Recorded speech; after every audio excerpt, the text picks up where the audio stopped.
Con ustedes, el profesor Jaime Mirón, con la clase Sectas. Ahora vamos a volver a hacer algunas preguntas acerca del líder. ¿Tiene el líder que dar razón de sus acciones a un grupo de hombres piadosos, junta de ancianos o como se llame? Una de las malas señales, una de las señales más evidentes que algo anda mal, es cuando uno escucha de los labios de un líder: yo doy razón de mis acciones solamente a Dios, no a los hombres. Hace poco en Centroamérica me llamaron por teléfono un grupo porque el líder del grupo cometió adulterio y exactamente lo que dijo: yo doy razón de mis acciones solamente a Dios, no a ustedes. Esto es mala señal, porque una persona, un verdadero líder, debe tener un grupo de hombres piadosos cerca. Judas explica que una de las marcas de los falsos maestros es que rechazan la autoridad, Judas 8. Pablo agrega que son rebeldes, Tito 1:10. Y el Nuevo Testamento siempre habla de ancianos, siempre en plural, siempre. Hechos 20:17, 1 Tesalonicenses 5:17, Tito 1:5, 1 de Pedro 5:1. Y finalmente en Proverbios dice: hierro con hierro se aguza. Y así el hombre aguza el rostro de su amigo. Luego, número 4, el líder. Todavía seguimos con el líder. ¿Se jacta el líder de tener una unción especial? Ahora, la frase unción especial, ¿verdad? Nosotros entendemos que se puede usar esta frase de una manera muy inocente, ¿verdad? Porque una persona que realmente entrega un mensaje poderoso una noche dice: tuve una unción muy especial. Pero también es muy común adaptarla para connotar algo que un líder posee que los demás cristianos todavía no tienen, ni siquiera podrían tener. Ese es cuando estamos en peligro. Pensemos un poco en la frase muy popular en nuestros días: no hay que tocar el ungido de Dios. Generalmente se refiere a un líder que ha pecado de alguna manera y no podemos hacer nada. La primera vez que yo escuché esta frase fue de los labios de mi suegra en los años 50, porque yo quería hablar como joven, ¿verdad? Muy atrevido, yo quería hablar con el pastor y mi suegra dijo: no hay que tocar el ungido de Dios, hay que dejarlo completamente solo. Pero el problema es esto, que todos nosotros somos ungidos de Dios bíblicamente. Todos. La Biblia explica en 2 Corintios 1:21, y el que nos confirma con vosotros es Cristo, y el que nos ungió es Dios. Todos tenemos la unción de Dios. Y luego, 1 de Juan 2:20, pero vosotros tenéis unción del Santo, y todos vosotros lo sabéis. Es decir, que cada creyente tiene la unción. No solamente una persona, un líder especial, todos tenemos la unción. Ahora, en el Antiguo Testamento, la palabra ungido se refería a personas apartadas para una tarea especial. Lo encontramos en Levítico, en 1 Samuel, en diferentes lugares. Ungido es un término basado en la práctica de ungir con aceite de oliva al que era escogido y consagrado como sacerdote o rey. Sin embargo, en ningún momento la práctica da la idea de que no se puede confrontar al líder cuando éste cae o vive en pecado. Ahora vamos a suponer o tomar la frase: no hay que tocar el ungido de Dios. Entonces, Natán tocó el ungido de Dios, David. Violó esta frase entonces. Cuando le habló en 2 Samuel 12. De igual manera, el sumo sacerdote Azarías, junto con 80 sacerdotes, enfrentó al rey Usías cuando el rey entró en el santuario para quemar incienso. 2 Crónicas 27. tocaron el ungido de Dios. Abigail previno a David, el ungido de Dios, para que en su enojo no matara a un hombre. 1 Samuel 25. Pablo reprendió ¿a quién? A Pedro, otro ungido de Dios, en su propia cara, porque lo que estaba haciendo era condenable. Gálatas 2:11. Los cristianos de Tiro avisaron a Pablo por el Espíritu, dice, que no subiese a Jerusalén. Hechos 21:4. Ninguno recibió castigo por intervenir. Entonces, nunca debemos, ¿qué palabra? Escabullirnos de la responsabilidad de probar los espíritus, de discernir, de confrontar, de avisar, de prevenir, de aconsejar, restaurar, animar, exhortar, alentarnos los unos a los otros, incluyendo cuando sea necesario a quienes Dios ha puesto por líderes. Número 5. El líder. Admite el líder cuando está equivocado. Mala señal cuando el líder nunca admite cuando está equivocado. Está dispuesto a recibir sugerencias de los miembros de la iglesia. Si usted va al líder y le da una sugerencia, ¿verdad? Debe agradecer. Gracias, hermana. Gracias, hermano. Número 6. Vive el líder libre del amor al dinero. Vive libre del amor a dinero. Pablo aclara que raíz de todos los males es el amor a dinero. Y luego dice en 1 Timoteo 6:10, el cual, codiciando a algunos, se extraviaron de la fe y fueron traspasados de muchos, no pocos, muchos dolores. Muchas veces cuando nosotros estamos aconsejando a gente y investigamos el origen de los problemas, en muchos casos comenzó con el amor al dinero. No dice que el amor al sexo es raíz de todo, dice amor a dinero. Entonces Pablo dice que a que el líder bíblico no sirva a la iglesia por ambición al dinero. 1 de Pedro 5:2.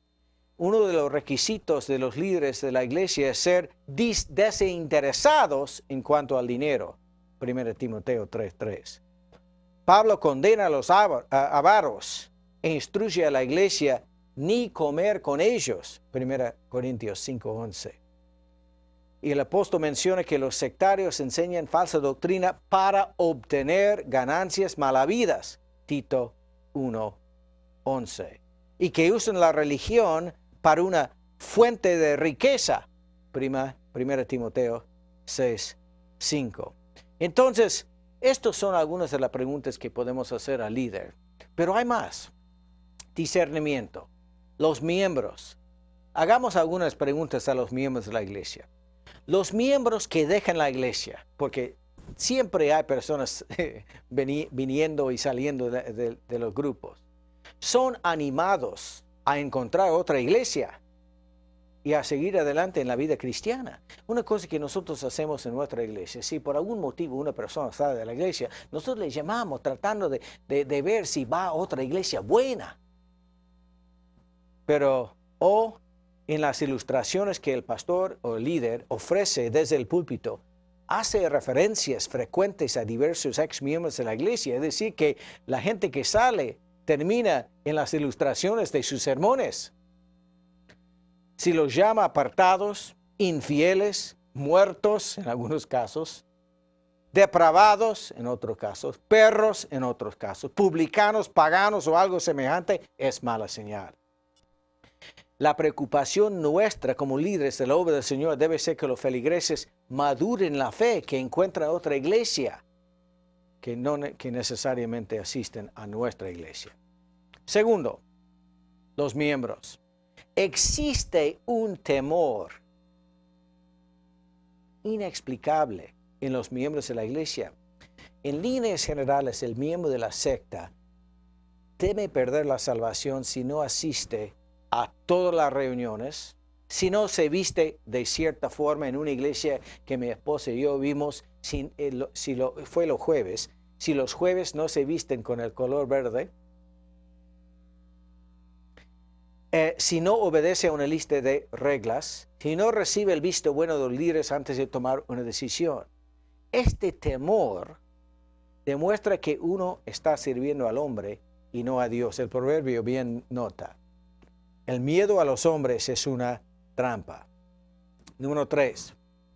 Las mujeres cuyos esposos no son de Cristo son instruidas a sujetarse a sus esposos o son enseñadas a seguir lo que dicen los líderes por encima de los deseos del esposo. En un caso, nosotros vimos que la iglesia enseñó a una mujer que estaba bien divorciarse de su esposo inconverso porque era inconverso y no pertenecía al grupo. En otro caso, declaraban a una señora muerta. Hoy día está más viva que yo, ¿verdad? Porque tiene menos años que yo, pero y sigue viviendo, pero la iglesia la declararon muerta porque no estaba de acuerdo con ciertas cosas en la iglesia y dejaron al pastor casarse de nuevo porque es viudo. Entonces estas cosas pasan en algunas de las sectas. Entonces la Biblia dice, Pedro dice, 1 de Pedro 3, 1 y 2, asimismo vosotras, mujeres, estad sujetas a vuestros maridos, para que también los que no creen a la palabra sean ganados sin palabra por la conducta de sus esposas, considerando vuestra conducta casta y respetuosa. Esto es la pauta bíblica. Número 4, los miembros. Se les enseña a todos los miembros la doctrina bíblica del sacerdocio de todos los santos. ¿O acaso tienen que acudir a los líderes para recibir una contestación, una bendición o la unción? En muchos lados hoy día hemos vuelto a la doctrina pre-reforma, donde uno tiene que ir a una sola persona para recibir todo. Pero la Biblia dice en varios lugares que todos somos sacerdotes y el sacerdote tiene un privilegio, y entrar en la presencia de Dios. Número 5. Existen rumores, chismes, acusaciones contra miembros que por algún motivo, no sabemos en este momento por qué, no son considerados fieles. Ahora, para ser visto como miembro fiel, la secta o algunas veces la semisecta, generalmente mantiene una lista de normas externas. Cuando alguno no alcanza a cumplir toda la lista de leyes impuestas por las iglesias en los pasillos y los baños, por decirlo así, se escuchan chismes en contra de esa persona. En la secta se tolera el chisme. Y nosotros vimos en una secta, usan el chisme entre ciertas personas espías en la iglesia para mantener control del grupo. Número 6. Los miembros. Que se condena a un miembro cuando éste no ofrenda según las exigencias del grupo. ¿Qué tiene prioridad? ¿Las necesidades financieras del grupo o las necesidades financieras de la familia, de los miembros? En un caso, es amigo, lamento decir que es amigo mío, un hombre de negocios vació sus cuentas bancarias y entregó todo al grupo, todo al grupo. Y en otro caso, una pareja joven, no quería decírselo a la iglesia, sacó un préstamo de un banco para pagar un préstamo a la iglesia. Entonces, ahora vamos a ir y hacer algunas preguntas a la iglesia. Hemos visto el líder, hemos hecho algunas preguntas acerca de los miembros. Ahora vamos a hablar acerca de la iglesia en general y hacer algunas preguntas. Número 1. ¿Mantiene la congregación comunión con otras iglesias? ¿O existe el sentir de que somos los únicos con la verdad? La secta muchas veces cree ser única con la verdad. Por lo tanto, no se junta con otras iglesias. Nuestro hijo un día vino y me dijo, papi, estoy trabajando. Él estaba trabajando. Y estoy trabajando con dos personas raras. Son cristianos, me parece, pero van a una iglesia rara. Entonces yo le dije, bueno, tenemos que hacer 3 preguntas, ¿verdad? Tenemos que ver la pregunta doctrinal, la pregunta moral y la pregunta social, ver si son verdaderos. Pero, y entonces cada día volvió al trabajo para hablar con ellos y me daba un informe cada día y nosotros seguimos con preguntas acerca de la salvación, acerca de lo que creían. Y finalmente un día, Joel, o ellos invitaron a Joel a ir a su iglesia. Y Joel dijo, con todo gusto, el domingo voy a su iglesia, con tal que ustedes vengan a mi iglesia. Y un temor sobre sus caras. Oh, no nos permiten ir a su iglesia. Entonces es cuando realmente se dio cuenta que era una secta, o semisecta por lo menos. 2, se pide lealtad a Jesucristo o al grupo y al líder.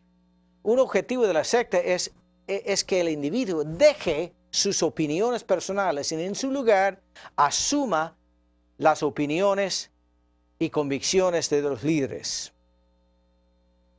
Número 3. Para estar en plena comunión en la iglesia, uno debe conformarse a una lista de reglamentos humanos.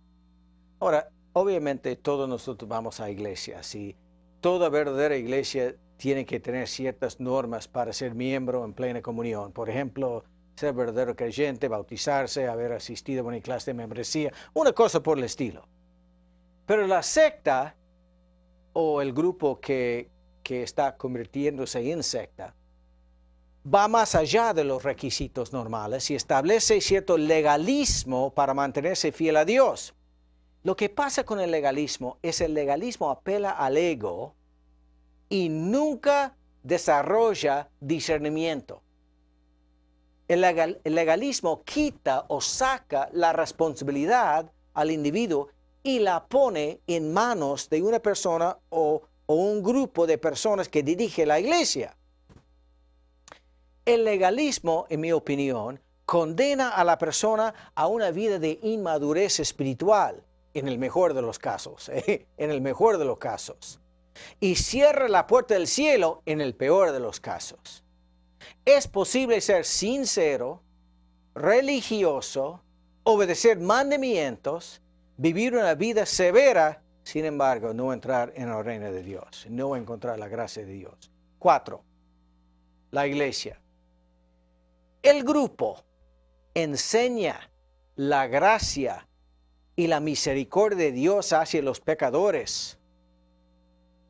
Ahora, es muy posible que una persona entre en un grupo y es común que la persona descubra no un Dios de gracia, no un Dios de misericordia, sino un Dios que demanda activismo para probar que somos siervos dignos.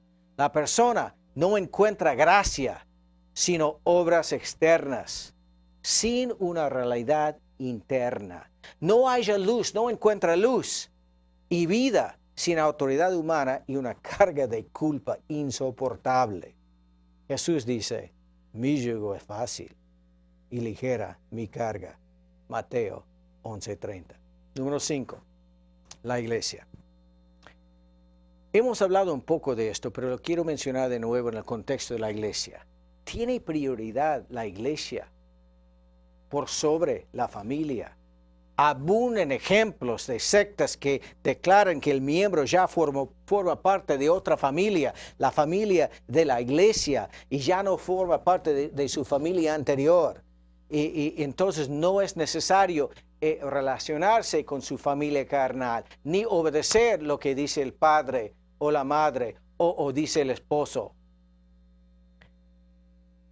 Entonces, en un grupo, hace poco leímos en el diario que una madre estaba buscando a su hija y la hija estaba metida en una secta y ella no sabía cómo encontrar a su propia hija. Es lo que pasa. Tiene prioridad la iglesia por sobre la familia. Es común escuchar, no hables con tus padres sobre lo que pasa en el grupo porque mira, es que no van a entender. La Biblia, por su parte, nosotros sabemos, pero voy a mencionar algunos versículos, Habla acerca de la obediencia de los hijos a los padres. Colosenses 3:20, Efesios 6:1. Indica que la necesidad de honrarlos, Efesios 6:2, de proveer para ellos cuando tengan edad avanzada, 1 Timoteo 5:8-16, aunque sean inconversos. Número 6. Volvemos al asunto del dinero otra vez. Se administra el dinero con honestidad. Se administra el dinero con integridad. En un caso, ustedes seguramente han leído en los diarios que se hizo tan famoso, los miembros de una secta fueron obligados a entregar todas sus pertenencias al cuidado del grupo y permitir que los líderes administraran el dinero. Esto es bastante típico. Número 7. Requiere el grupo que un miembro, estamos hablando de otra clase de grupo ahora, que un miembro esté cubierto, discipulado, o otra palabra sería pastoreado, a tal grado que debe rendir cuentas ante el pastor u otra persona en la iglesia de todas, absolutamente todas sus acciones, incluyendo las que no están específicamente en la Biblia. Ahora, cada mentira, ¿verdad?, comienza con la verdad. Y obviamente en nuestras iglesias existe falta de discipulado. Y nosotros no vamos a negar esto. Sin embargo, algunas semisectas llevan esto al extremo de controlar, manipular a la vida de la gente en la iglesia. Nosotros estuvimos, por ejemplo, en un lugar donde una noche una persona se puso de pie, un líder de la iglesia, y dijo a una hermana que se tenía que casar con un hermano en la iglesia. Hicieron la boda en el instante en el templo aquella noche, y más tarde la hermana me dijo, hermano, básicamente fui violada aquella noche. Entonces, esto es el problema de muchos. Otra persona me dijo que tengo que pedir permiso a la iglesia aún para ir al supermercado. Esta clase de cosas que está pasando en algunos lados.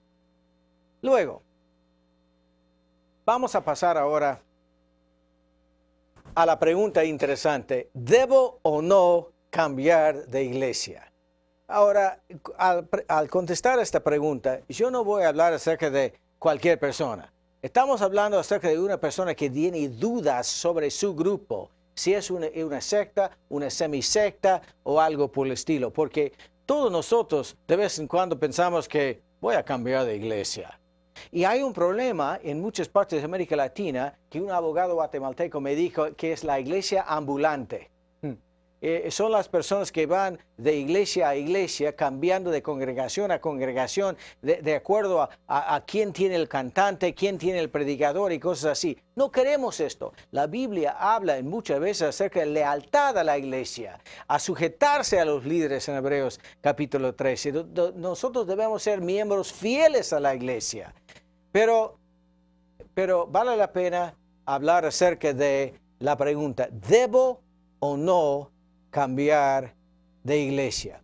Y la verdad que le digo, no es fácil la pregunta.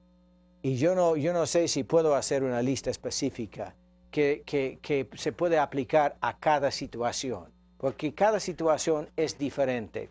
Una persona vino de una congregación y me explicó lo que estaba pasando en la congregación y de aquel caso yo saqué 3 de lo que voy a decir esta noche. Y en pocos minutos vamos a volver y vamos a tratar de contestar la pregunta si debemos o no cambiar de iglesia.